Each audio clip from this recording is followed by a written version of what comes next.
Hi, welcome to the Epiphyte B B. Take a seat and I'll show you the map of the area. So this is a really nice map of the Daintree. You can get this map from Mason's Cafe, but I've got some here. And it shows all of the key sites of the area.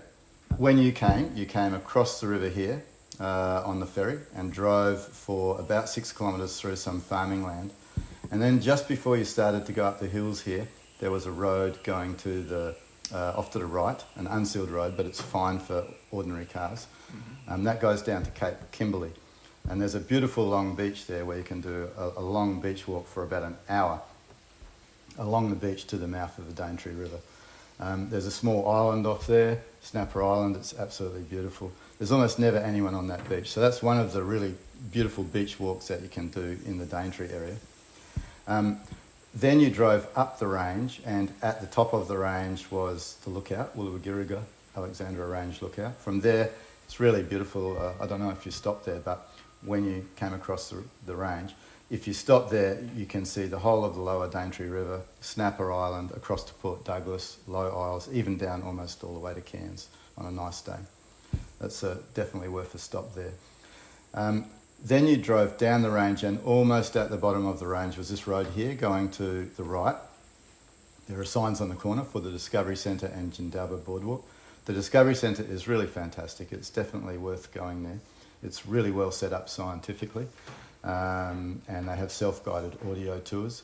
So I really recommend to everybody that comes here, if you don't do something like that, you really miss half of the interest, the scientific interest of being in this area, which is really the oldest rainforest in the world in terms of flowering plants.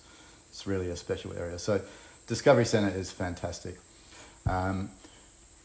Once you pay to go in, you can go back for free numbers of times. And I have 10% discount tickets here, so I'll give you one of those later.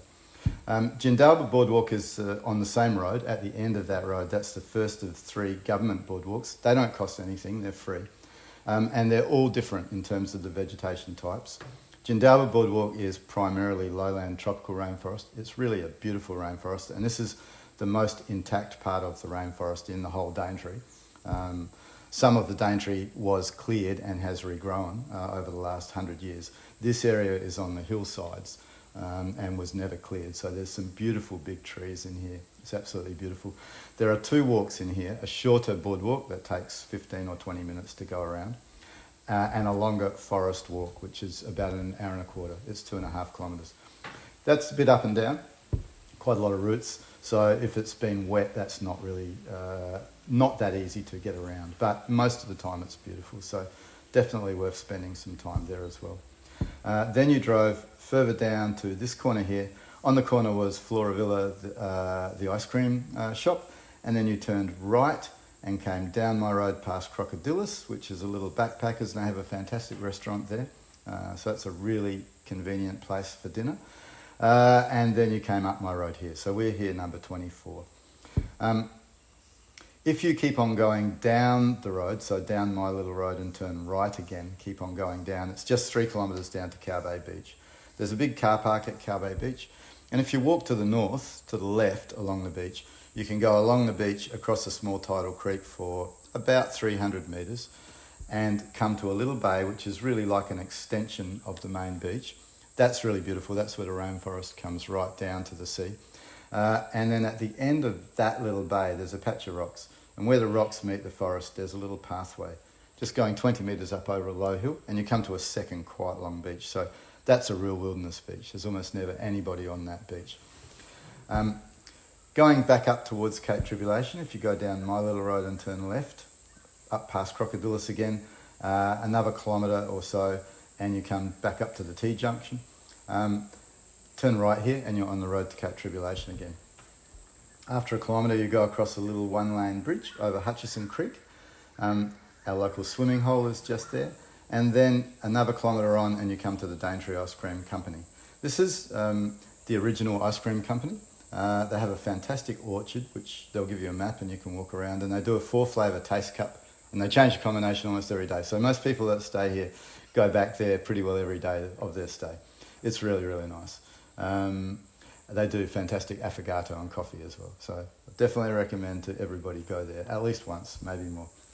Just past there on the right is Daintree Farm. It's a small organic food place that's quite good for lunches. They do pies, organic pies and pasties, so on.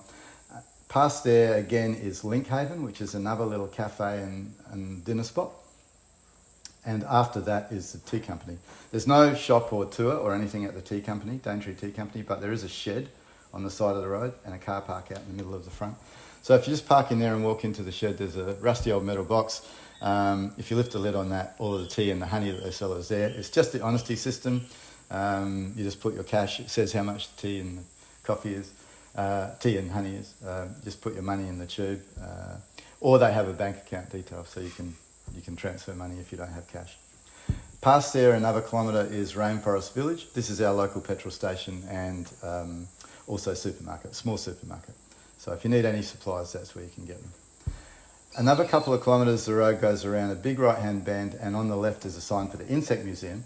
This is fantastic if it's open. Sometimes it's not open, but usually it'll be open in the mornings.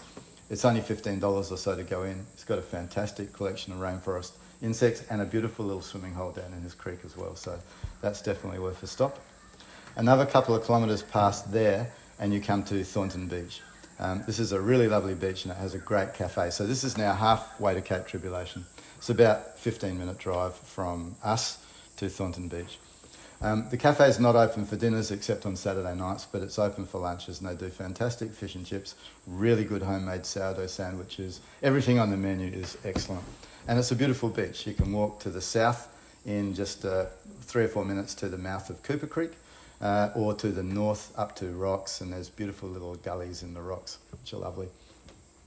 Just before there as well, and at the cafe, you can book Cooper Creek cruises. There's a mangrove tour and crocodile tour on a small boat in the mangroves here.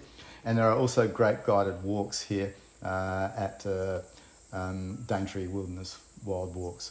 So if you want more information about them, let me know. They're 2-hour and 4-hour walks. And Crocodilus as well does a fantastic 1-hour, 2-hour night walk. So I can tell you more about that if you're interested in guided walks. From Thornton Beach, it's another 20 minutes or so to get into Cape Tribulation. Halfway along, so another 10 minutes past there, you come to Marja Boardwalk. It's the second of the National Park boardwalks. This is quite a short one, but it's really beautiful. It's mangroves in here. People quite often see cassowary and tree kangaroos in there, so it's definitely worth a stop.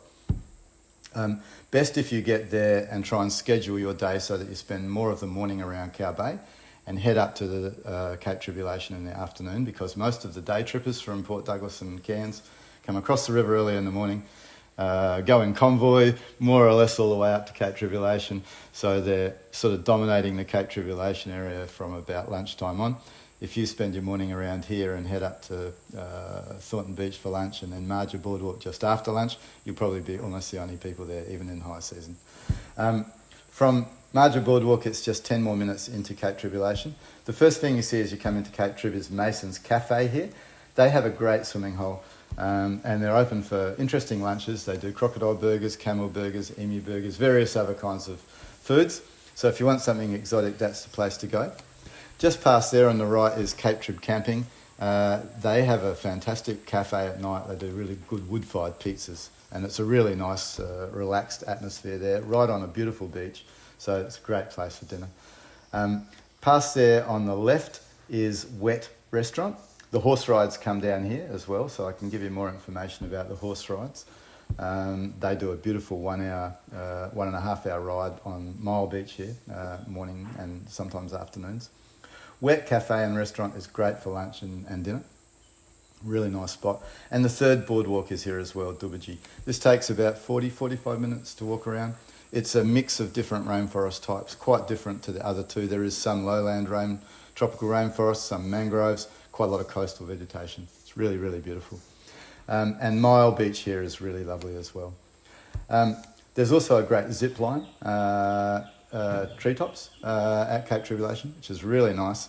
And Ocean Safari reef tours go straight out from here to Mackay Reef a couple of times a day, and it's really one of the best tours of the reef that you can get. Better than probably almost anything from Cairns or Port Douglas, and quite a bit cheaper because it's only a 30-minute trip out to the reef from here. So it's only a half a day tour. Instead of spending all the day on the boat travelling to and from, you're spending almost all the time at the reef. So that's really nice. As you drive out of Cape Tribulation, you come to Coolkie Lookout and Boardwalk, another kilometre past Cape Trib. This is really beautiful in the evenings, and Main Beach there is lovely as well. Try and get there after 3 because that's when the day trippers have gone.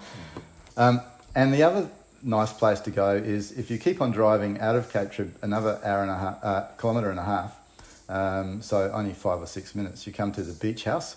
That's a really good restaurant and bar down on the beach as well, so a nice place for lunch or dinner. The sealed road finishes here, but it is really nice, and you can take most hire cars very safely up to Imogen Creek. And this is beautiful here because they have a really lovely swimming hole here. So I'll give you more information about that when you're about to set off, but that's a really beautiful spot to spend an hour or so in the later afternoon. So they're the kind of highlights of the area. But, I'll give you more information after breakfast in the morning too. Wonderful. Yeah, cool.